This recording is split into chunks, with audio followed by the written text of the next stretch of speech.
ಮಾತರ್ಮೇ ಮಾತರಿಶ್ವನ್ ಪಿತರತುಲಗುರೋ ಭ್ರಾತರಿಷ್ಟಾಪ್ತಬಂಧೋ ಸ್ವಾಮಿನ್ ಸರ್ವಾಂತರಾತ್ಮನ್ನ ಜರಜರಯಿತರ್ಜನ್ಮ ಮೃತ್ಯಾಮಯಾನಾಂ ಗೋವಿಂದೇ ದೇಹಿ ಭಕ್ತಿಂ ಭವತಿ ಚ ಭಗವನ್ನೂರ್ಜಿತಾಂ ನಿರ್ನಿಮಿತ್ತಾಂ ನಿರ್ವ್ಯಾಜಾಂ ನಿಶ್ಚಲಾಂ ಸದ್ಗುಣಗಣಬೃಹತೀಂ ಶಾಶ್ವತೀಮಾಶುದೇವ ನಾರಾಯಣಂ ನಮಸ್ಕೃತ್ಯ ನರಂ ಚೈವ ನರೋತ್ತಮಂ ದೇವೀಂ ಸರಸ್ವತೀಂ ವ್ಯಾಸಂ ತತೋ ಜಯಮುದೀರಯೇ ವಿಜಾನತಾಂ ಅವಿತ್ತಸ್ಯ ಮಧ್ವಸ್ಯ ಜಗತಿ ಗುರೋಃ ಪೂರ್ವಾಚಾರ್ಯಮಹಿಷ್ಠಾನಾಂ ಇಯಂ ಪ್ರಣತಿಮಾಲಿಕಾ ಪೂರ್ಣಜ್ಞಾನಾಯ ವಿದ್ಮಹೇ ಪೂರ್ಣಾನಂದಾಯ ಧೀಮಹಿ ತನ್ನೋ ವ್ಯಾಸ ಪ್ರಚೋದಯಾತ್. ಯುಧಿಷ್ಠಿರಃ ಧನ್ಯಾ ಧನ್ಯಾ ಇತಿ ಜನಾಃ ಸರ್ವೇಸ್ಮಿನ್ ಪ್ರವದಂತ್ಯುತ ನ ದುಃಖಿತತರಃ ಕಶ್ಚಿತ್ ಪುಮಾನಸ್ಮಾಭಿರಸ್ತಿಹ ಲೋಕಸಂಭಾವಿತಂ ದುಃಖಂ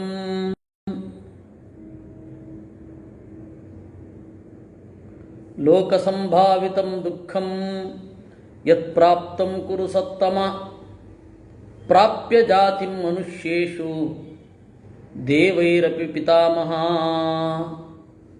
ಯುಧಿಷ್ಠಿರ ಹೇಳ್ತಾ ಇದ್ದಾನೆ, ಅಜ್ಜ ಧನ್ಯಾ ಧನ್ಯಾ ಇತಿ ಜನಃ ಸರ್ವೇಸ್ಮಾನ್ ಪ್ರವದಂತ್ಯುತ. ನಮ್ಮನ್ನು ಎಲ್ಲರೂ ಧನ್ಯರು ಧನ್ಯರು ಧನ್ಯರು ಅಂತ ಹೇಳ್ತಾ ಇದ್ದಾರೆ. ಪಾಂಡವರಷ್ಟು ಭಾಗ್ಯಶಾಲಿಗಳು ಯಾರೂ ಇಲ್ಲ, ಪಾಂಡವರಷ್ಟು ಭಾಗ್ಯವಂತರು ಕೃತಾರ್ಥರು ಯಾರೂ ಇಲ್ಲ ಅಂತ ಹೇಳ್ತಾ ಇದ್ದಾರೆ.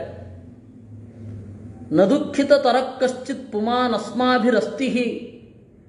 ಆದರೆ ಇಡೀ ಪ್ರಪಂಚಕ್ಕೆ ನಾವು ಕಾಟ ಕೊಟ್ಟಿದ್ದೇವೆ, ಕೋಟಳೆ ಕೊಟ್ಟಿದ್ದೇವೆ, ಒದ್ದಾಡುವಂತೆ ಮಾಡಿದ್ದೇವೆ. ಇಡೀ ಲೋಕದವರು ಏನು ದುಃಖವನ್ನು ಹೊಂದಿದ್ದಾರೆ ಅದಕ್ಕೆಲ್ಲ ನಾವೇ ನೇರವಾಗಿ ಕಾರಣ.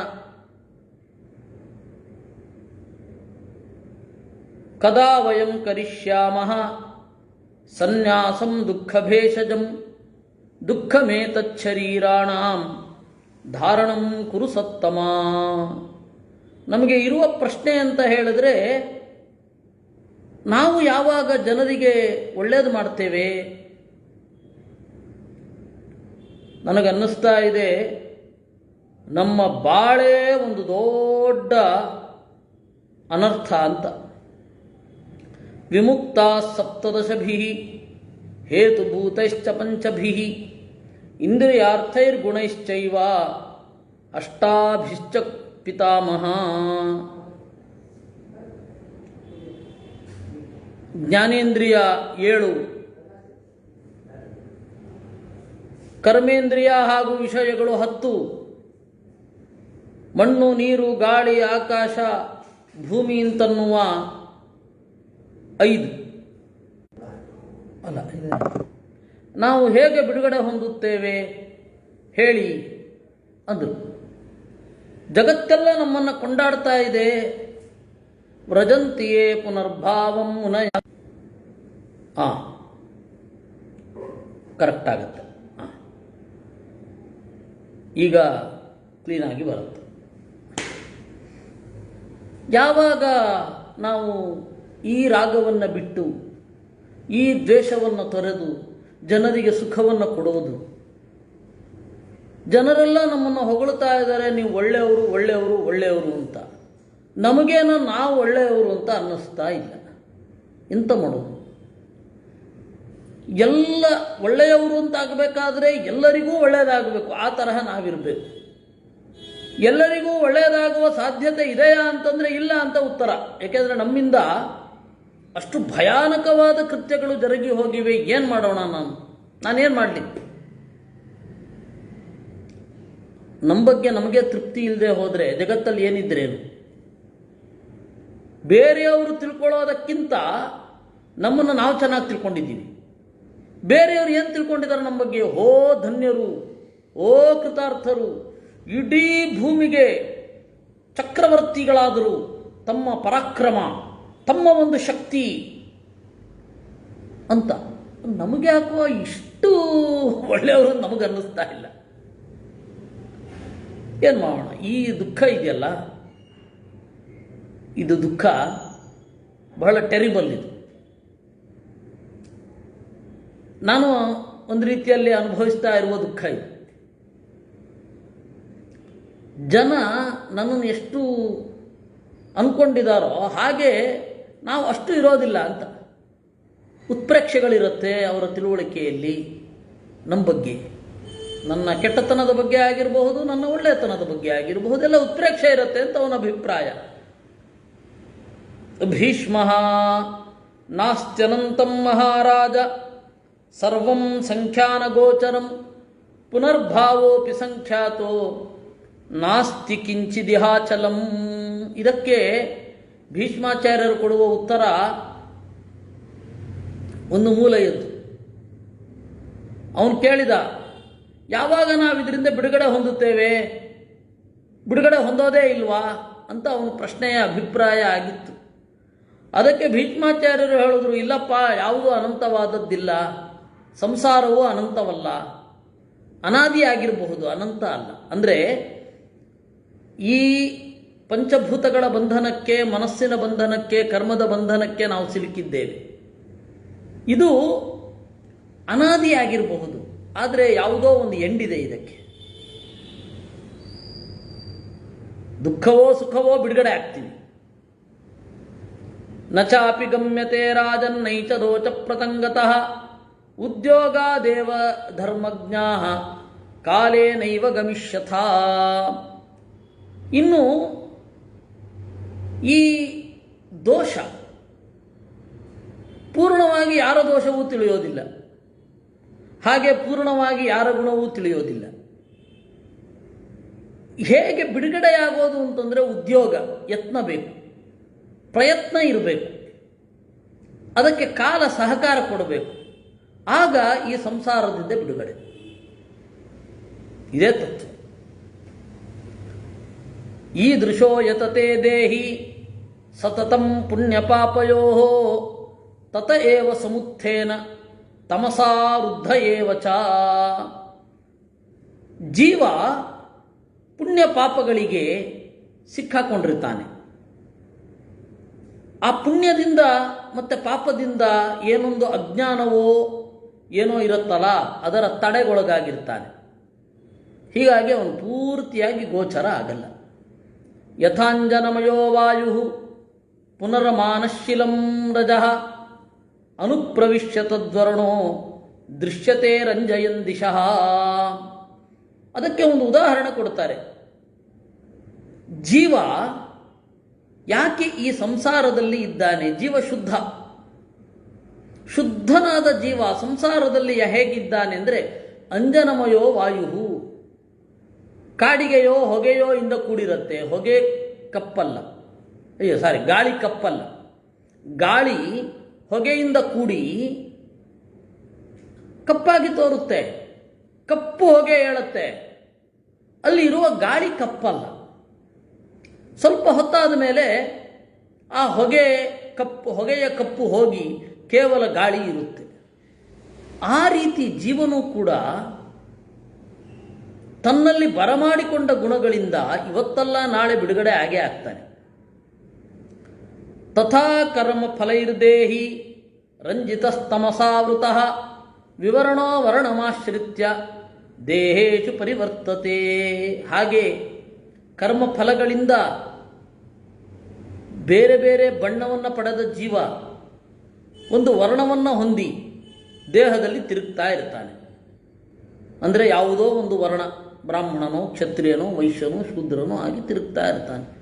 ಇಲ್ಲ ಅನ್ಬೇಡಿ, ವರ್ಣವನ್ನು ನೀವು ಧಿಕ್ಕರಿಸಿದ್ರೆ ನಿಮ್ಗದಿಲ್ಲ ಆಗತ್ತಾ?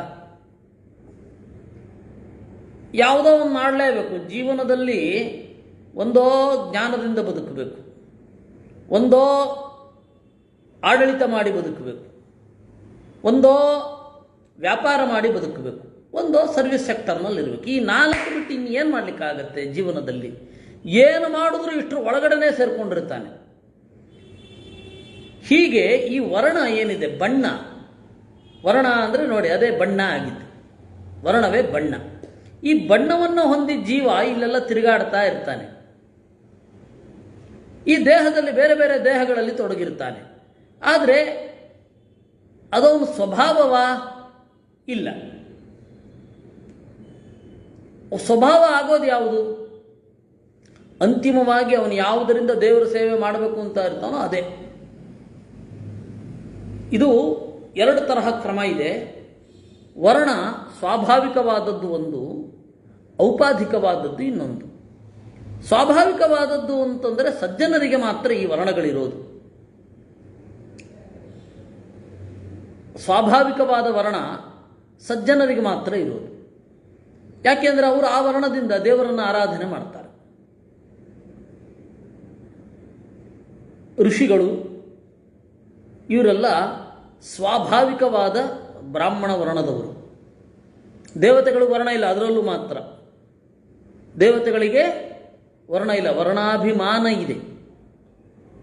ಇವಾಗ ಬೃಹಸ್ಪತಿ ಮತ್ತು ಬ್ರಹ್ಮ, ಅಗ್ನಿ ಇವರೆಲ್ಲ ಬ್ರಾಹ್ಮಣ ವರ್ಣಕ್ಕೆ ಅಭಿಮಾನಿ ದೇವತೆಗಳು, ಅವರು ಬ್ರಾಹ್ಮಣರಲ್ಲ. ವಾಯುದೇವ, ಇಂದ್ರ ಅವರೆಲ್ಲ ಕ್ಷತ್ರಿಯ ವರ್ಣಕ್ಕೆ ಅಭಿಮಾನಿಗಳು, ಕ್ಷತ್ರಿಯರಲ್ಲ. ಆಯ್ತೇ? ಇನ್ನು ಅಶ್ವಿದೇವತೆಗಳು, ಮರುದೇವತೆಗಳು ಅವರೆಲ್ಲ ವೈಶ್ಯ ವರ್ಣದ ಅಭಿಮಾನಿ ದೇವತೆಗಳು, ಅವರೇ ವೈಶ್ಯರಲ್ಲ. ಯಮ, ನಿರುತಿ ಅವರೆಲ್ಲ ಶೂದ್ರ ವರ್ಣದ ಅಭಿಮಾನಿ ದೇವತೆಗಳು, ಅವರೇ ಶೂದ್ರರಲ್ಲ.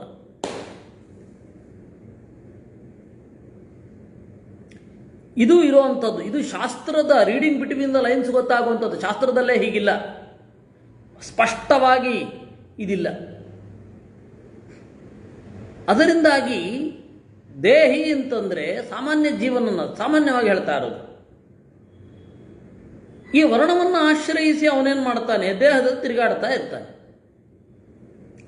ಜ್ಞಾನೇನ ಹಿ ಯದಾ ಜಂತು ಅಜ್ಞಾನ ಪ್ರಭವಂ ತಮಃ ವ್ಯಪೋಹತಿ ತದಾ ಬ್ರಹ್ಮ ಪ್ರಕಾಶೇತ ಸನಾತನಂ. ಇದಕ್ಕೆ ಒಂದೇ ಒಂದು ದಾರಿ ಅಂತಂದರೆ ಜ್ಞಾನ. ಅಜ್ಞಾನದಿಂದ ಉಂಟಾದ ಕತ್ತಲನ್ನು ನುಂಗಿ ದೇವರನ್ನು ಕಾಣ್ತಾನೆ. ಅಯತ್ನ ಸಾಧ್ಯಂ ಮುನಯೋ ವದಂತಿ ಯೇ ಚಾಪಿ ಮುಕ್ತಾಸ್ತ ಉಪಾಸಿತವ್ಯಾಃ ತ್ವಯಾ ಚ ಲೋಕೇನ ಚ ಸಾಮರೇಣ ತಸ್ಮಾನ್ನ ಶಾಮ್ಯಂತಿ ಮಹರ್ಷಿ ಸಂಘಾಃ.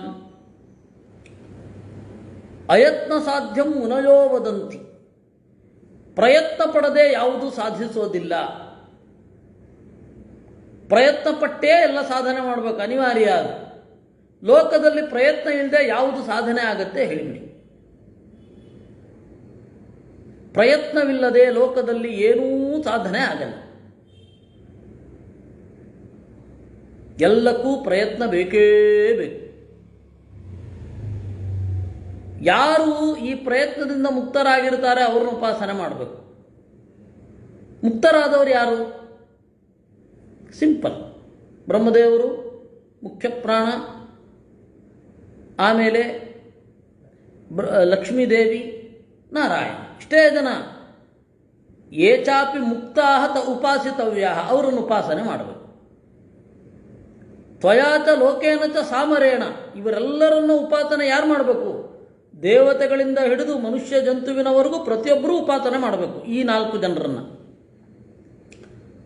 ಅದರಿಂದಾಗಿ ಋಷಿಗಳೆಲ್ಲ ಪ್ರಯತ್ನ ಪರರಾಗಿಯೇ ಇರ್ತಾರೆ. ಪ್ರಯತ್ನ ಇಲ್ಲದೆ ಯಾವುದೂ ಆಗಲ್ಲ. ಅಸ್ಮಿನ್ನರ್ಥೇ ಪುರಾಗೀತಂ ಶೃಣುಷ್ವೈಕಮನಾನೃಪ ಯಥಾ ವೃತ್ರೇಣ ದೈತ್ಯೇನ ಭ್ರಷ್ಟೈಶ್ವರ್ಯೇಣ ಚೇಷ್ಟಿತಂ. ಈ ವಿಚಾರದಲ್ಲಿ ವೃತ್ರ ಹೇಳಿದ ಮಾತನ್ನು ನಾವು ತಿಳ್ಕೊಳ್ಬೇಕು. ನೋಡಿ, ಇಂದ್ರ ಮತ್ತು ವೃತ್ರ ಅಂತ ಇಬ್ಬರು ಚೆನ್ನಾಗಿ ಗೊತ್ತು ನಿಮಗೆ. ಇದರಲ್ಲಿಯೂ ಅನೇಕ ಸಂಗತಿಗಳನ್ನು ಹೇಳಲಿಕ್ಕಿದೆ. ಇಂದ್ರ ಮತ್ತು ವೃತ್ರ ಇವರಿಬ್ಬರ ಕಥೆ ವೇದದಲ್ಲಿಯೂ ಬರುತ್ತೆ, ಪುರಾಣಗಳಲ್ಲಿಯೂ ಬರುತ್ತೆ. ಪುರಾಣದಲ್ಲಿ ವಿಶೇಷತಃ ಭಾಗವತದಲ್ಲಿ ಬರುವ 6ನೇ ಸ್ಕಂಧದಲ್ಲಿ ಬರುವ ವೃತ್ರನ ಕಥೆ ಏನಿದೆ ಅದು ಐತಿಹಾಸಿಕ ವೃತ್ರನ ಕಥೆ. ವೇದದಲ್ಲಿ ಬರುವ ಕಥೆ ಐತಿಹಾಸಿಕ ಅಲ್ಲ ಅಂತಲ್ಲ, ಅದರೊಟ್ಟಿಗೇನೆ ಆಧ್ಯಾತ್ಮಿಕವೂ ಹೌದು. ವೇದದಲ್ಲಿ ಬರುವ ಕಥೆ ಅಜ್ಞಾನ ರೂಪನಾಗಿ ನಮ್ಮನ್ನು ಕಾಡುವ ವೃತ್ರ,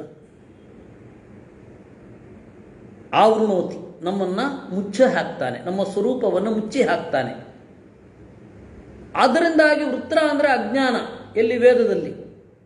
ಅಜ್ಞಾನವನ್ನು ಇಂದ್ರ ಹೇಗೆ ಗೆಲ್ತಾನೆ, ಗೆದ್ದು ಸಜ್ಜನರಿಗೆ ಉಪಕಾರ ಮಾಡ್ತಾನೆ ಅಂತನ್ನುವ ಕಥೆ ವೇದದಲ್ಲಿ ಬರುವಂತಹ ವೃತ್ರನ ಕಥೆ. ಅದೇ ವೃತ್ರನ ಕಥೆ ಮಹಾಭಾರತದಲ್ಲಿ, ಇದು ಭಾಗವತದಲ್ಲಿ ಹೇಗೆ ಬರುತ್ತೆ? ವೃತ್ರ ಒಬ್ಬ ಸಜ್ಜನ, ರುದ್ರದೇವರನ್ನು ತಮಾಷೆ ಮಾಡಿ ರಾಕ್ಷಸ ಯೋನಿಯನ್ನು ಹೊಂದಿದ. ಸಜ್ಜನರ ಭಕ್ತಿ, ಸಜ್ಜನರ ಸಂಸರ್ಗ, ದೇವರ ಭಕ್ತಿ ಮಾಡಿದ್ರಿಂದಾಗಿ ಅವನಿಗೆ ಏನಾಯಿತು? ಶಾಪದಿಂದ ರಾಕ್ಷಸ ಯೋನಿ ಬಂದಿದ್ದರೂ ಸಜ್ಜನ ಸ್ಮೃತಿ ಇತ್ತು. ಶಾಪದಿಂದ ರಾಕ್ಷಸ ಯೋನಿ ಬಂದಿದ್ದರೂ ವೈಷ್ಣವ ವಿಷ್ಣು ಭಕ್ತನೇ, ಅವನಿಗೆ ಸ್ಮೃತಿ ಹಾಗೇ ಇತ್ತು. ಅದರಿಂದಾಗಿ ಇಂದ್ರನೊಡನೆ ಅವನು ಆಡುವ ಮಾತುಗಳೆಲ್ಲ ಅಧ್ಯಾತ್ಮ ಭೂಯಿಷ್ಠವಾದದ್ದು. ಅವನಿಗೆ ಮತ್ತೆ ಇಂದ್ರನಿಗೆ ಒಂದು ಒಪ್ಪಂದ ಆಯಿತು. ಕೆಲವೊಮ್ಮೆ ವೃತ್ರ ಗೆಲ್ತಾ ಇದ್ದ, ಕೆಲವೊಮ್ಮೆ ಇಂದ್ರ ಗೆಲ್ತಾ ಇದ್ದ. ನಾವು ತಾತ್ಕಾಲಿಕವಾಗಿ ಕದನ ವಿರಾಮ, ಸೀಸ್ ಫೈರ್ ಮಾಡ್ಕೊಳ್ಳೋಣ ಅಂತ ಹೇಳಿ ಆಗಾಗ ಗೆಳೆಯರಾಗಿರ್ತಿದ್ರು ಅವರು, ಆಗಾಗ ಯುದ್ಧ ಮಾಡ್ತಾ ಇದ್ರು. ಆಗ ಆ 1 ವರ್ಷದ ಅವಧಿಯಲ್ಲಿ ವೃತ್ರ ಎಷ್ಟೋ ಬಾರಿ ಸೋತಾಗ ಇದನ್ನು ಕಂಡಿದ್ದಾನೆ. ಇದು ವೃತ್ರಗೀತೆ ಅಂತ.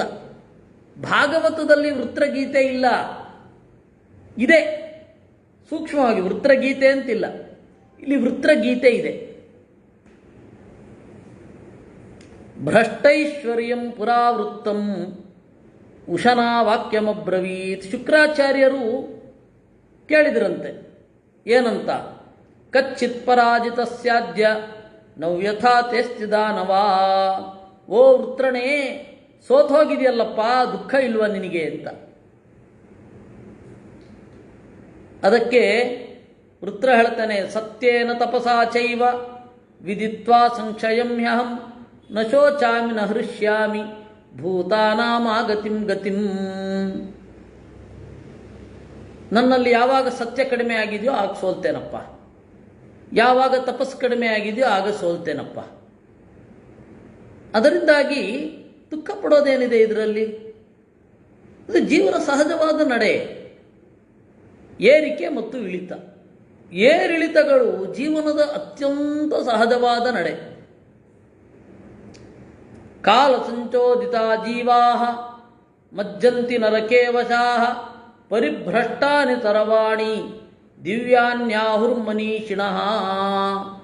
ಕಾಲದಿಂದ ಚೋದಿತರಾದ ಜೀವರು ನರಕದಲ್ಲಿ ಅವಶರಾಗಿ ಮುಳುಗುತ್ತಾರೆ.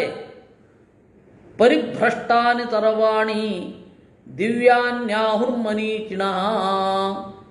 ಎಂತೆಂಥ ದೇವತೆಗಳು ಕೂಡ ಕೆಳಗಡೆ ಬಿದ್ದಿರೋದನ್ನು ನಾವು ಕೇಳಿದ್ದೇವೆ, ಕಂಡಿದ್ದೇವೆ.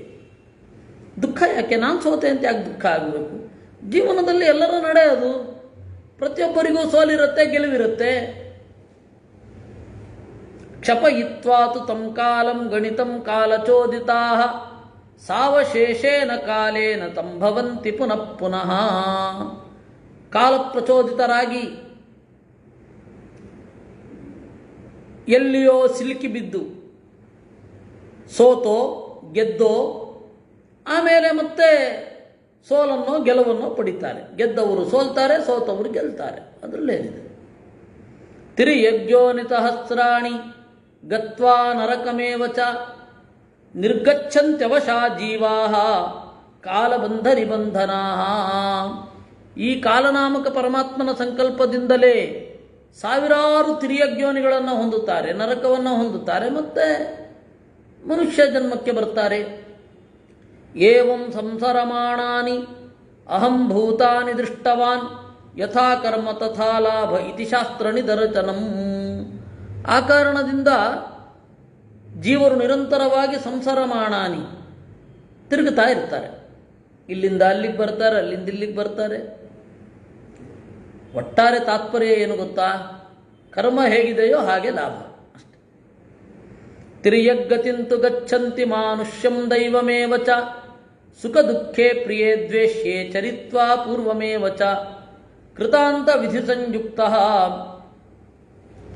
ಸರ್ವೋ ಲೋಕ ಪ್ರವರ್ತತೆ. ಸುಖ ದುಃಖ, ಪ್ರಿಯವಾದದ್ದು ದ್ವೇಷವಾದದ್ದು ಎಲ್ಲವನ್ನ ಕಾಲನಾಮಕ ಪರಮಾತ್ಮನ ಸಂಕಲ್ಪದಂತೆ ಇವನು ಪಡಿತಾನೆ ತನ್ನ ಯೋಗ್ಯತೆಗೆ ಅನುಗುಣವಾಗಿ.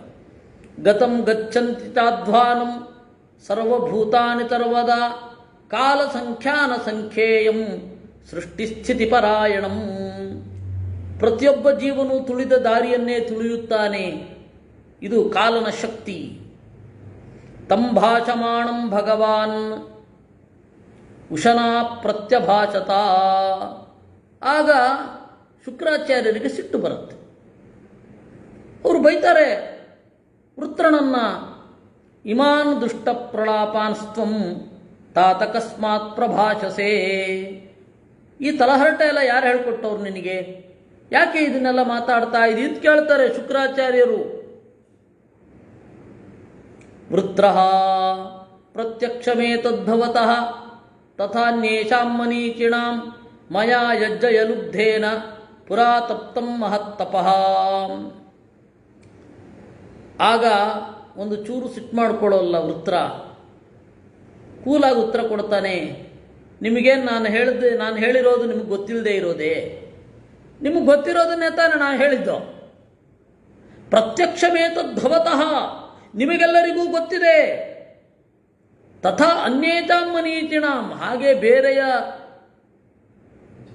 ಜೀವಿಗಳಿಗೂ ಬುದ್ಧಿವಂತರಿಗೂ ಗೊತ್ತಿದೆ. ನಾನು ಈ ಮೊದಲು ಜಯಕ್ಕಾಗಿ ತಪಸ್ಸು ಮಾಡಿದೆ, ಜಯ ಸಿಕ್ಕಿತು. ಆ ವ್ಯಾಲಿಡಿಟಿ, ಆ ಟೈಮ್ ವ್ಯಾಲಿಡಿಟಿ ಮುಗೀತು, ಪರಾಜಯ ಸಿಕ್ಕಿತು ಅಷ್ಟೇ. ಪ್ರಯತ್ನ ಪಡಲ್ಲ ಅಂತಲ್ಲ. ಗಂಧಾನಾದಾಯ ಭೂತಾನಾಂ ರಸಾನಶ್ಚ ವಿವಿಧಾನಪಿ ಅವರ್ಧಂತ್ರೀನ್ ಸಮಾಕ್ರಮ್ಯ ಲೋಕಾನ್ವೈ ಸ್ವೇನ ತೇಜಸಾ. ಎಲ್ಲ ಗಂಧವನ್ನು ಪಡೆದು ಎಲ್ಲ ರಸಗಳನ್ನು ಹೀರಿ 3 ಲೋಕವನ್ನು ಮೀರಿ ಬೆಳೆದೆ. ಜ್ವಾಲಾ ಮಾಲಾ ಪರಿಕ್ಷಿಪ್ತೋ ವೈಹಾಯಸ ಗತಿಸ್ತದಾ ಅಹೇಯ ಅಜೇಯ ಸರ್ವಭೂತಾನಾಂ ಆಸಂ ನಿತ್ಯಮಪೇತಭೀ. ಬೆಂಕಿ ತುಂಬಿದ ಮೈಯವನಾದೆ. ವೈಹಾಯಸ ಗತಿ, ಆಕಾಶದಲ್ಲಿ ಸಂಚರಿಸಿದೆ. ಎಲ್ಲ ಜೀವರನ್ನ ಗೆದ್ದೆ, ಯಾವ ಭಯವೂ ಇಲ್ಲದಾದೆ. ಐಶ್ವರ್ಯಂ ತಪಸಾ ಪ್ರಾಪ್ತಂ ಭ್ರಷ್ಟಂ ತಚ್ಚ ಸ್ವಕರ್ಮಭಿಃ ಧೃತಿಮಾಸ್ತಾಯ ಭಗವನ್ ನ ಶೋಚಾಮಿ ತತಸ್ತ್ವಂ. ತಪಸ್ಸಿನಿಂದ ಐಶ್ವರ್ಯವನ್ನು ಹೊಂದಿದೆ, ಭ್ರಷ್ಟನಾದೆ. ಆ ತಪಸ್ಸಿನ ವ್ಯಾಲಿಡಿಟಿ ಮುಗೀತು, ಭ್ರಷ್ಟನಾದೆ. ಅದರಿಂದಾಗಿ ನನಗೆ ದುಃಖ ಏನಿಲ್ಲ. ಸೋತ್ರು ಗೆದ್ರು ದುಃಖ ಇಲ್ಲ. ಯುಯುತ್ಸತಾ ಮಹೇಂದ್ರೇಣ ಪುರಾತಾರ್ಧಂ ಮಹಾತ್ಮನ ತತೋ ಮೇ ಭಗವಾನ್ ದೃಷ್ಟಃ ಹರಿರ್ನಾರಾಯಣ ಪ್ರಭು. ಯುಯುತ್ಸತಾ, ಇಂದ್ರನೊಡನೆ ಯುದ್ಧ ಮಾಡಲಿಕ್ಕೆ ಬಯಸಿದೆ, ಗೆದ್ದೆ, ಸೋತೆ. ಸೋತಾಗ ನನಗೆ ದೇವರು ಕಂಡ, ನಾರಾಯಣನನ್ನು ಸಾಕ್ಷಾತ್ಕರಿಸಿಕೊಂಡೆ. ಎಂತಹ ನಾರಾಯಣ? ವೈಕುಂಠ ಪುರುಷೋ ವಿಷ್ಣು ಶುಕ್ರೋ ನಂತಃ ಸನಾತನಃ ಮುಂಜಕೇತು ಹರಿಶ್ಮಶ್ರು ಸರ್ವಭೂತ ಪಿತಾಮಹಃ. ವೈಕುಂಠ ಯಾವುದೇ ದೋಷವಿರದವ, ಪುರುಷ ಎಲ್ಲರ ಅಂತರ್ಯಾಮಿಯಾದವ, ವಿಷ್ಣು ಎಲ್ಲೆಡೆ ವ್ಯಾಪ್ತನಾದವ, ಶುಕ್ರ ಶೋಕವಿರದವ, ಅನಂತ ಕೊನೆಯಿರದವ, ಸನಾತನಃ ವೇದದ ಜೊತೆಗೂಡಿ ನೆಲೆಗೊಂಡವ. ಆಮೇಲೆ ಮುಂಜಕೇಶ ಉದ್ದವಾದ ಕೂದಲವನು, ಹರಿಶ್ಮಶ್ರು ಚಂದದ ಗಡ್ಡದವನು, ಮನೋಹರವಾದ ಗಡ್ಡದವನು. ನೋಡಿ, ದೇವರು ಗಡ್ಡ ಇಲ್ಲ ಅಂತ ಯಾವನು ಹೇಳಿದವನು? ನೀವು ಯಾವ ದೇವತೆಗಳನ್ನು ಇದು ಮಾಡಬೇಕಾದ್ರೂ ಕ್ಲೀನ್ ಶೇವು. ಆ ಬಾಲಿವುಡ್ ಅವರ ಕೆಟ್ಟ ಚಟ ಇದ್ದ ಹಾಗೆ. ಬಾಲಿವುಡ್ ನಟರು ಕೆಟ್ಟ ಚಟ. ಅದು ದೇವತೆಗಳು ಅಂತಂದರೆ ಸೀರಿಯಲ್ಗಳಲ್ಲೆಲ್ಲ ದೇವತೆಗಳು ಅಂದರೆ ಗಡ್ಡ ಮೀಸೆ ಇಲ್ಲದೆ ಇದ್ದವರು ಮಾಡಿಬಿಟ್ಟಿದ್ದಾರೆ. ಹಾಗೇನಿಲ್ಲಪ್ಪ, ಅವರು ಗಡ್ಡ ಮೀಸೆ ಇದೆ. ಕೃಷ್ಣ, ಭೀಮ ಎಲ್ಲರಿಗೂ ಗಡ್ಡ ತೆಗೆದುಬಿಟ್ಟಿರ್ತಾರೆ. ಗಡ್ಡ ಇದ್ದರೆ ಏನು ದೈತ್ಯನೇ? ಏನೋ ಒಂದು ಕೆಟ್ಟ ಮೈಂಡ್ ಸೆಟ್. ಸರ್ವಭೂತ ಪಿತಾಮಹ, ಎಲ್ಲ ಜೀವರ ಹಿರಿತಾತ. ನೂನಂ ತು ತಸ್ಯ ತಪಸಃ ಸಾವಶೇಷಂ ಮಮಾಸ್ತಿ ವೈ ಯದಹಂ ದ್ರಷ್ಟುಮಿಚ್ಛಾಮಿ ಭವಂತಂ ಕರ್ಮಣ ಫಲಂ. ಅದರಿಂದಾಗಿ ನನಗೆ ದೇವರ ದರ್ಶನದಲ್ಲಿ ಆಸಕ್ತಿ ಇದೆ.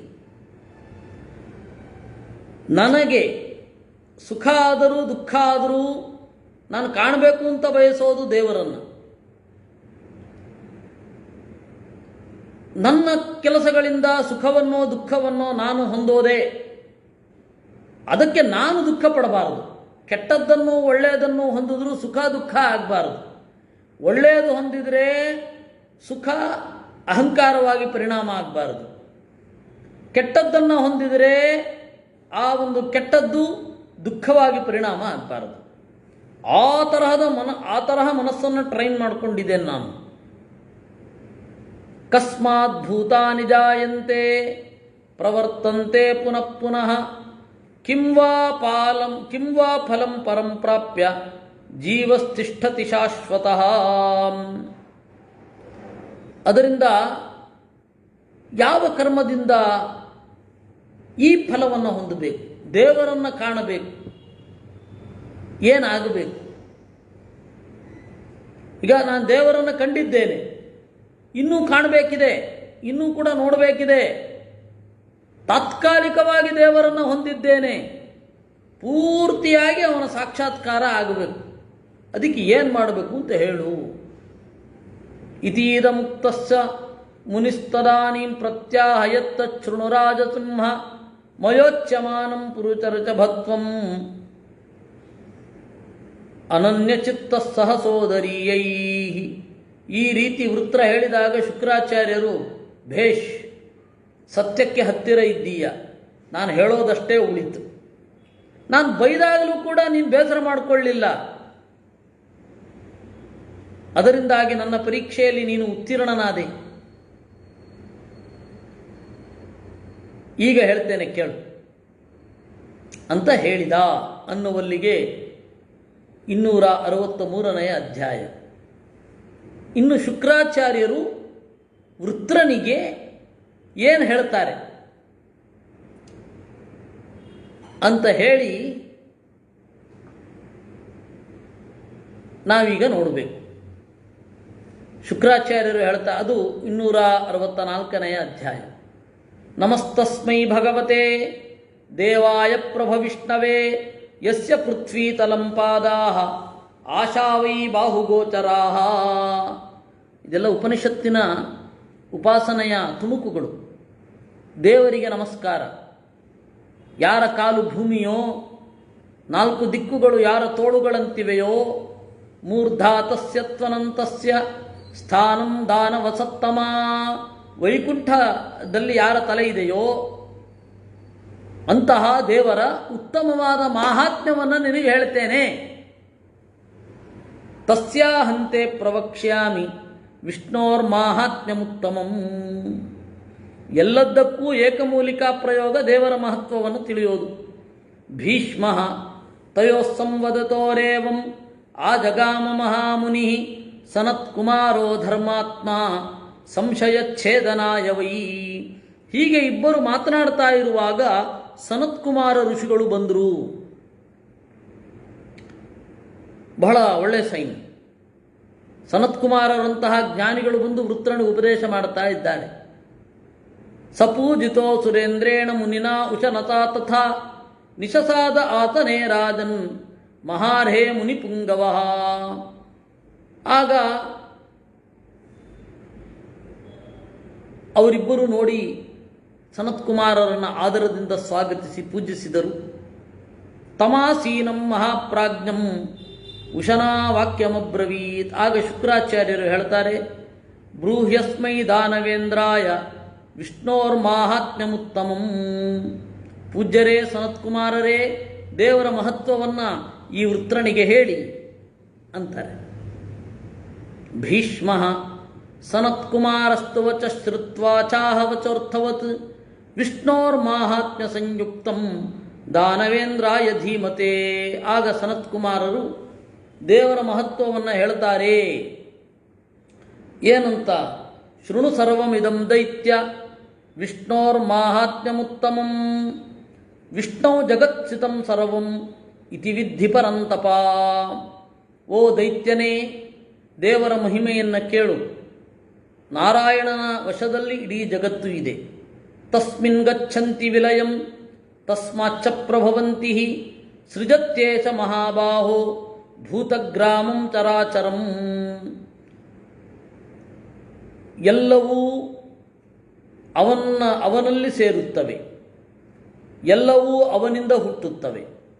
ಅವನು ಈ ಲೋಕವನ್ನು ಸೃಷ್ಟಿ ಮಾಡ್ತಾನೆ. ಏಷ ಚಾಕ್ಷಿಪತೆ ಕಾಲೇ ಕಾಲೇ ವಿಸೃಜತೆ ಪುನಃ. ಅವನು ಕಾಲಕಾಲಕ್ಕೆ ಏನೇನಾಗಬೇಕೋ ಅದನ್ನು ಕೊಡ್ತಾನೆ. ನೈಷದಾನ ಕೃತಾಚಕ್ಯ ತಪಸಾ ನೈವ ಚೇಜ್ಜಯ ಸಂಪ್ರಾಪ್ತುಮಿಂದ್ರಿಯಾಣಾಂತು ಸಂಯಮೇ ನೈವ ಶಕ್ಯತೆ. ದಾನ ಕೊಟ್ಟು ದೇವರನ್ನು ಸಾಕ್ಷಾತ್ಕರಿಸಿಕೊಳ್ಳಿಕ್ಕಾಗಲ್ಲ, ತಪಸ್ಸಿನಿಂದ ಸಾಕ್ಷಾತ್ಕರಿಸಿಕೊಳ್ಳಿಕ್ಕಾಗಲ್ಲ, ಯಜ್ಞದಿಂದ ಸಾಕ್ಷಾತ್ಕರಿಸಿಕೊಳ್ಳಿಕ್ಕಾಗಲ್ಲ. ಇವೆಲ್ಲ ಮಾಡಿದರೆ ಇಂದ್ರಿಯ ನಿಗ್ರಹ ಮಾಡುವ ಬುದ್ಧಿ ಬರುತ್ತಲ್ಲ, ಅದರಿಂದಾಗಿ ದೇವರನ್ನು ಹೊಂದಲಿಕ್ಕಾಗತ್ತೆ. ಅಂದರೆ ಧ್ಯಾನದಿಂದ ಸಾಧ್ಯ. ಆದರೆ ಧ್ಯಾನ ಮಾಡುವ ಒಂದು ಮನಸ್ಥಿತಿ ಬರಲಿಕ್ಕೆ ಇದನ್ನೆಲ್ಲ ಮಾಡಬೇಕು. ಬಾಹ್ಯೇ ಚಾಭ್ಯಂತರೇ ಚೈವ ಕರ್ಮಣ ಮನಸಾ ಸ್ಥಿತಃ ನಿರ್ಮಲೀಕುರುತೆ ಬುದ್ಧ್ಯ ಸೋಮುತ್ರಾನಂತ್ಯಭಿಷ್ಯತೆ. ಒಳಗೆ ಹೊರಗೆ ಇರುವ ದೇವರನ್ನು ಮಾನಸಿಕವಾಗಿ ಚಿಂತನೆ ಮಾಡುವಾಗ ಶುದ್ಧವಾದ ಬುದ್ಧಿಯಿಂದ ಆನಂತ್ಯವನ್ನು ಹೊಂದುತ್ತಾನೆ. ಅಂದರೆ ಧ್ಯಾನದಿಂದ ದೇವರ ಮಹಿಮೆಯನ್ನು ಅರ್ಥ ಮಾಡಿಕೊಳ್ತಾನೆ. ಯಥಾ ಹಿರಣ್ಯಕರ್ತಾಚ ರೂಪ್ಯಮಗ್ನೋ ವಿಶೋಧಯೇತ್ ಬಹುಶೋತಿ ಪ್ರಯತ್ನೇನ ಮಹತಾ ಆತ್ಮಕೃತೇನ ಚ. ಈ ದೇವರ ಧ್ಯಾನದಲ್ಲಿ ತೊಡಗಿದಾಗ ತನ್ನ ದೋಷಗಳನ್ನು ದೂರ ಮಾಡಿಕೊಳ್ತಾನೆ.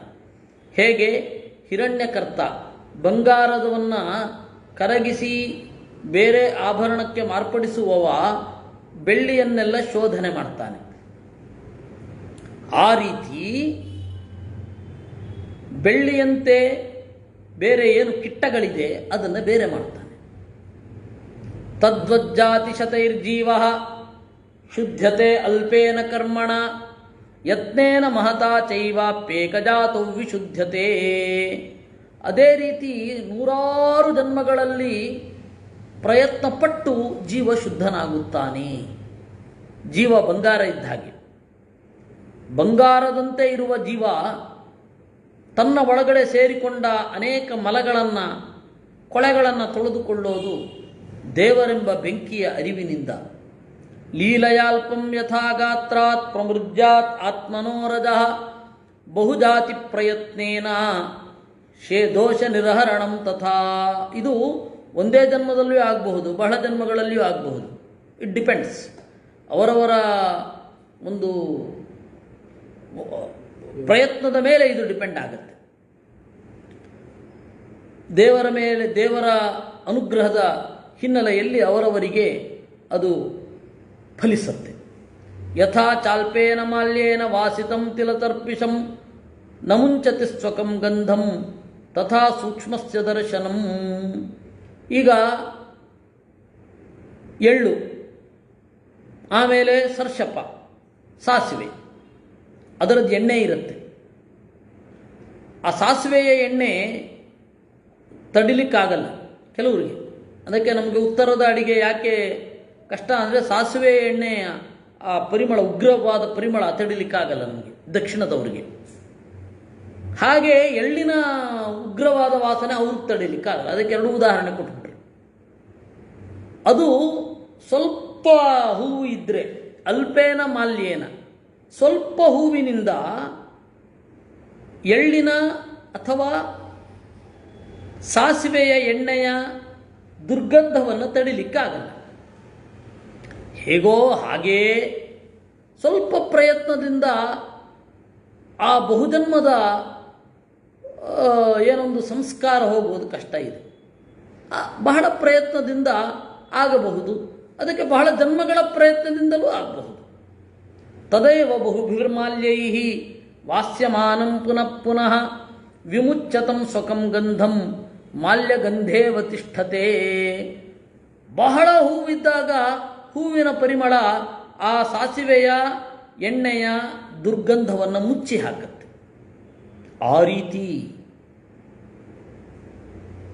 ಏವಂ ಜಾತಿಶತೈರ್ಯುಕ್ತೋ ಗುಣೈರೇವ ಪ್ರಸಂಗಿಷು ಬುದ್ಧ್ಯಾ ನಿವರ್ತತೆ ದೋಷೋ ಯತ್ನೇನ ಅಭ್ಯಾಸಜೇನ ಚ. ಹೀಗೆ ನೂರಾರು ಜನ್ಮಗಳ ಗುಣಗಳಿಂದ, ಬುದ್ಧಿಯಿಂದ, ಯತ್ನದಿಂದ, ಅದಕ್ಕೆ ಪೂರಕವಾದ ಅಭ್ಯಾಸದಿಂದ ಎಲ್ಲ ಸೇರಿ ಬಹಳ ಆದಾಗ ಈ ದೋಷಗಳು ಪರಿಹಾರ ಆಗುತ್ತೆ. ಕರ್ಮಣ ಸ್ವೇನ ರಕ್ತಾನಿ ವಿರಕ್ತಾನಿ ಚ ದಾನವ ತಥಾ ಕರ್ಮ ವಿಶೇಷಾಚ್ಚ ಪ್ರಾಪ್ನುವಂತಿ ಯಥಾ ಚ ಶೃಣು. ಅದರಿಂದಾಗಿ ಈ ಕರ್ಮ ಬಲಿಷ್ಠ ಆಗಬೇಕು, ಪ್ರಯತ್ನ ತೀವ್ರ ಆಗಬೇಕು ಅಂತಂದರೆ ದೇವರ ಮಾಹಾತ್ಮ್ಯವನ್ನು ಕೇಳಬೇಕು.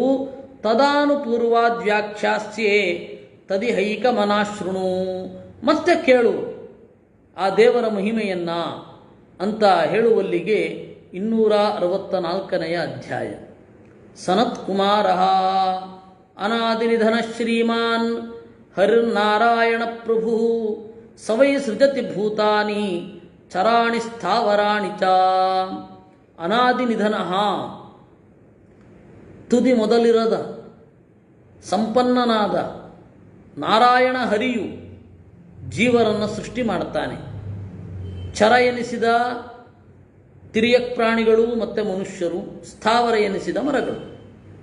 ಏಷ ಸರ್ವೇಷು ಭೂತೇಷು ಕ್ಷರಶ್ಚಾಕ್ಷರ ಏವ ಚ ಏಕಾದಶ ವಿಕಾರಾತ್ಮ ಜಗತ್ಪಿಬತಿ ರಶ್ಮಿಭಿ. ಅವನೇ ಎಲ್ಲ ಜೀವರಲ್ಲಿ ನೆಲೆಗೊಂಡಿರ್ತಾನೆ.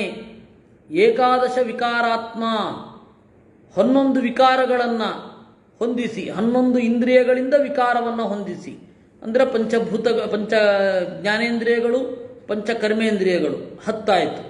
11ನೇದ್ದು ಮನಸ್ಸು. ಇದರ ಒಳಗಡೆ ಇದ್ದು ಜೀವನಿಗೆ ವಿಕಾರವನ್ನು ಹೊಂದಿಸಿ ಜಗತ್ತನ್ನು ಪ್ರಳಯ ಹೊಂದುವಂತೆ ಮಾಡ್ತಾನೆ. ಪಾದೌ ತಸ್ಯ ಮಹಿಂ ವಿದ್ಧಿ ಮೂರ್ಧಾನಂ ದಿವಮೇವ ಚ ಬಾಹವಸ್ತು ದಿಶೋ ದೈತ್ಯೋ ಶ್ರೋತ್ರಮಾಕಾಶಮೇವ ಚ. ಈ ವಿರಾಟ್ ರೂಪದ ಧ್ಯಾನವನ್ನು ಇನ್ನು ಮುಂದೆ ಹೇಳ್ತಾರೆ. ಈ ವಿರಾಟ್ ಪುರುಷನ ಧ್ಯಾನವನ್ನು 2ನೇ ಸ್ಕಂಧದಲ್ಲಿ ಭಾಗವತದಲ್ಲಿ ಹೇಳಿದ್ದಾರೆ. ಅದನ್ನೇ ಇಲ್ಲಿ ಸ್ವಲ್ಪ ಬೇರೆ ರೀತಿಯಾಗಿ ಹೇಳ್ತಾರೆ, ಅಂದರೆ ಬೇರೆ ತರಹದ ಮಾತುಗಳಿಂದ. ಕಾಲಿನ ಸ್ಥಾನದಲ್ಲಿ ಭೂಮಿ ಇದೆ, ತಲೆಯ ಸ್ಥಾನದಲ್ಲಿ ದ್ಯುಲೋಕ ಇದೆ, ಬಾಹುವಿನ ಸ್ಥಾನದಲ್ಲಿ ದಿಕ್ಕುಗಳಿವೆ, ಆಕಾಶದ ಸ್ಥಾನದಲ್ಲಿ ದೇವರ ಕಿವಿ ಇದೆ. ಯೇ ತಸ್ಯ ತೇಜೋಮಯ ಸೂರ್ಯೋ ಮನಶ್ಚಂದ್ರಮಸಿ ಸ್ಥಿತಂ. ಅವನ ಬೆಳಕಿನಿಂದ ಸೂರ್ಯ ಹುಟ್ಟಿದ್ದು. ನಮಗೆಲ್ಲ ಬೆಳಕು ಬೇಕು ಅಂದರೆ ಸೂರ್ಯ ಬೇಕು, ದೇವರಿಗೆ ಸೂರ್ಯ ಬೇಡ. ದೇವರ ತೇಜಸ್ಸಿನಿಂದ ಸೂರ್ಯ ಹುಟ್ಟಿದ್ದು. ಮನಸ್ಸು ಚಂದ್ರನಲ್ಲಿ ನೆಲೆಗೊಂಡಿದೆ, ಅಥವಾ ಮನಸ್ಸಿನಿಂದ ಚಂದ್ರ ಹುಟ್ಟಿದ್ದು. ಬುದ್ಧಿರ್ಜ್ಞಾನಗತಾ ವಿಶ್ವಂ. ದೇವರ ಜ್ಞಾನದಿಂದ ಬುದ್ಧಿ ತತ್ವಾಭಿಮಾನಿನಿಯಾದ ಸರಸ್ವತಿ ಹುಟ್ಟಿದ್ದು. ರಸಸ್ತ್ವಪ್ಸು ಪ್ರವರ್ತತೆ. ದೇವರ ಏನೊಂದು ರಸ ಏನಿದೆ ಅದು ನೀರಿನಲ್ಲಿ ಇದೆ. ತಸ್ಯ ಭ್ರುವೋ ರೇವಾಂತರಂ ತಸ್ಯ ಗ್ರಹಾದೇ ದಾನವತತ್ತಮ ನಕ್ಷತ್ರ ಚಕ್ರಂ ನೇತ್ರಂಚ ಹಾಸ್ಯಮಗ್ನಿಶ್ಚ ದಾನವಾಂ. ದೇವರ ಹುಬ್ಬುಗಳು ಯಾವುದು ಅಂತಂದರೆ ಗ್ರಹಗಳು. ಹೇಳ್ತಾರೆ ಗೊತ್ತಾ, ದೇವರ ಕುಡಿ ಹುಬ್ಬ ಕುಣಿತದಿಂದ ಇಡೀ ಜಗತ್ತಿನ ಸೃಷ್ಟಿ ಸ್ಥಿತಿಲಯಗಳಾಗತ್ತೆ ಅಂತ ಆ ಗ್ರಹಗಳು ಸೂಚನೆ ಮಾಡ್ತವೆ ಅಂತ ಅರ್ಥ ಆಗತ್ತೆ. ಸಂಪಾರಮೇಷ್ಠ್ಯಂ ಪರಮೇಷ್ಠಿನೋ ಯದೋಜ ಅಲ್ಲಿ ಭಾಗವತದಲ್ಲಿಯೂ ಕೂಡ ಇದನ್ನು ನಿರೂಪಣೆ ಮಾಡ್ತಾರೆ. ಸಂಪಾರಮೇಷ್ಠ್ಯಂ ಅಲ್ಲ,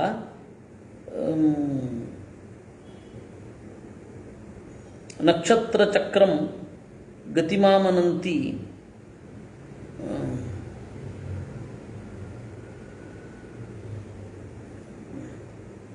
ಇರಲಿ, ಇದನ್ನೇ ಹೇಳ್ತಾರೆ. ನಕ್ಷತ್ರ ಚಕ್ರಂ ನೇತ್ರಂಚ, ದೇವರ ಕಣ್ಣುಗಳು ಯಾವುದು ಅಂದರೆ ನಕ್ಷತ್ರಗಳಾಗಿ ರೂಪುಗೊಂಡಿವೆ ದೇವರ ಕಣ್ಣಿನಿಂದ, ದೇವರ ಕಣ್ಣಿನ ಹಾಗೆ. ಆಸ್ಯಮಗ್ನಿಶ್ಚದಾನವ, ದೇವರ ಮೋರೆಯಿಂದ ಅಗ್ನಿ ಹುಟ್ಟಿದೆ. ತಂ ವಿದ್ಧಿ ಭೂತಂ ವಿಶ್ವಾದಿಂ ಪರಮಂ ವಿದ್ಧಿ ಚೇಶ್ವರಂ, ಈ ತರಹದ ದೇವರು ವಿಶ್ವಾದಿ, ಜಗತ್ತಿನ ಜನಕ. ಸತ್ವಂ ರಜಸ್ತಮಶ್ಚೈವ ಸರ್ವಂ ನಾರಾಯಣಾತ್ಮಕಂ ಸೋಶ್ರಮಾಣಾಂ ಮುಖಂ ತಾತ ಕರ್ಮಣಸ್ತಂ ಫಲಂ ವಿದುಹು. ಸತ್ವಗುಣ ರಜೋಗುಣ ತಮೋಗುಣ ಎಲ್ಲವೂ ನಾರಾಯಣಾತ್ಮಕ. ಅವನು ಎಲ್ಲ ಆಶ್ರಮಗಳ ಮುಖ, ಅವನೇ ಎಲ್ಲ ಕರ್ಮದ ಫಲ. ಅಂದರೆ ಕರ್ಮ ಮಾಡಿದ್ರೆ ದೇವರನ್ನು ಹೊಂದೋದೇ ಮುಖ್ಯ ಅಂತ. ಅಕರ್ಮಣ ಫಲಂ ಚೈವ ಸಏವ ಪುರುಷೋಯಯ, ಕೆಟ್ಟ ಕೆಲಸ ಮಾಡದೇ ಇರೋದಕ್ಕೂ ದೇವರೇ ಫಲ. ಛಂದಾಂಸಿ ಯಸ್ಯ ರೋಮಾಣಿ ಅಕ್ಷರಂಚ ಸರಸ್ವತಿ, ಇನ್ನು ಛಂದಸ್ಸುಗಳು ಅವನ ರೋಮದಿಂದ ಹುಟ್ಟಿವೆ.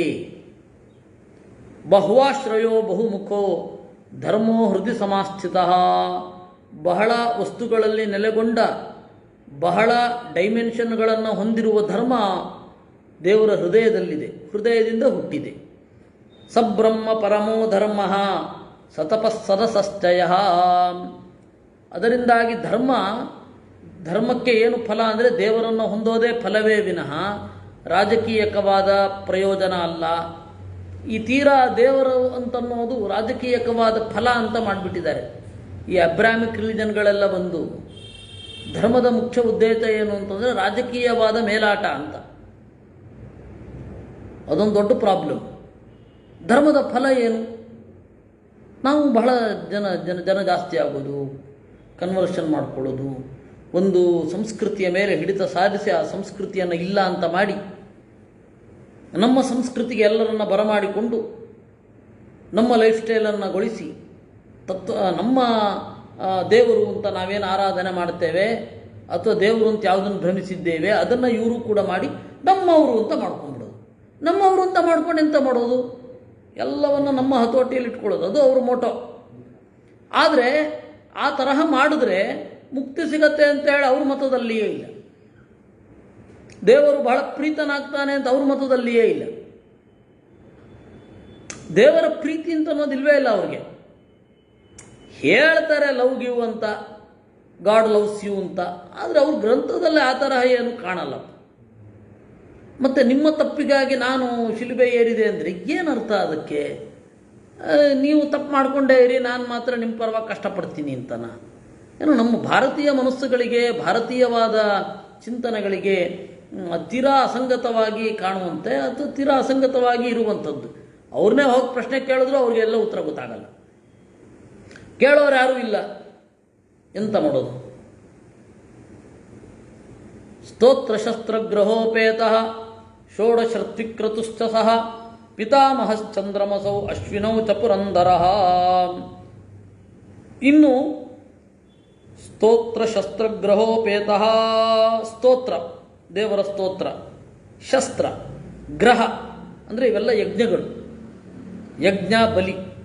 ಸ್ತೋತ್ರ ಏನಿದೆ ದೇವರನ್ನು ಸ್ತೋತ್ರ ಮಾಡೋದು, ಅದೇ ವೇದ ಮಂತ್ರಗಳನ್ನು ಶಸ್ತ್ರ ಅಂತ ಕರೀತಾರೆ. ವೇದ ಮಂತ್ರಗಳ ಸ್ತೋತ್ರವನ್ನು ಶಸ್ತ್ರ ಅಂತ. ಶಸ್ತ್ರ ಅಂದರೆ ಕತ್ತಿ ಅಂತಲ್ಲ.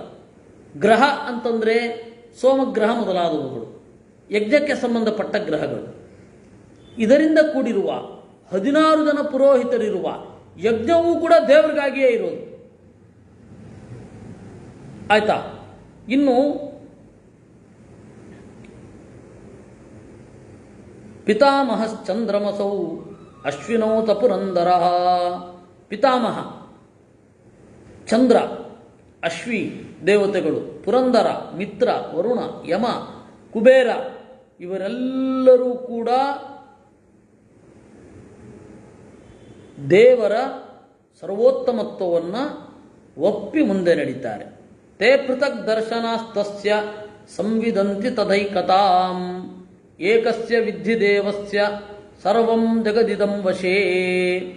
ಹೀಗೆ ಇರುವ ದೇವರು ಏನಿದ್ದಾರೆ ಅವರು, ಹೀಗೆ ಇರುವ ದೇವರು ಪ್ರಧಾನ ಏಕತ್ವ. ಇಂತಹ ದೇವರನ್ನು ಜಂತು ಪಶ್ಯತಿ ಜ್ಞಾನೇನ ತತಸ್ಸತ್ವಂ ಪ್ರಕಾಶತೆ. ಈ ತರಹದ ದೇವರನ್ನು ಜನರು ಜ್ಞಾನದ ಮೂಲಕ ಕಾಣುತ್ತಾರೆ. ಇಷ್ಟು ಒಂದು ಇಲ್ಲಿಗೆ 12 ಶ್ಲೋಕ ಆಯಿತು. 265ನೆಯ ಒಂದು ಅಧ್ಯಾಯದಲ್ಲಿ ಉಳಿದದ್ದನ್ನು ನಾವು ನಾಳೆ ಪಾಠ್ಯ ಏನು